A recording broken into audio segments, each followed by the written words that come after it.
যেমন অপরাধ করবে পিতামাতার সাথে তেমন সাজা ভোগ করতে হবে।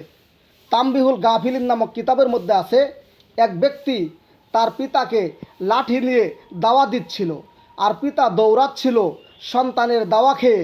এলাকার লোক বলতেছিল, কেমন সন্তান, পিতাকে বাধা দেয়, পিতাকে দাওয়া দেয়।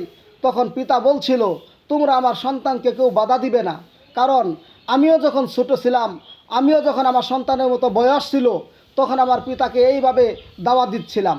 আমার সন্তান আমার প্রতিশোধ নিচ্ছে।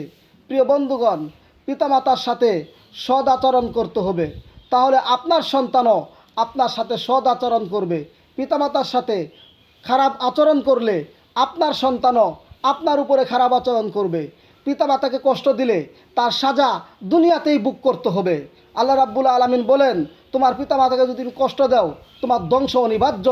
এই জন্য আমরা পিতামাতাকে কষ্ট দেব না, পিতামাতার সাথে সুন্দর ব্যবহার করার চেষ্টা করব। আল্লাহ রাব্বুল আলামিন আমাদের সকলকে পিতামাতার সাথে সুন্দর আচরণ করার তৌফিক দান করুন। আমিন।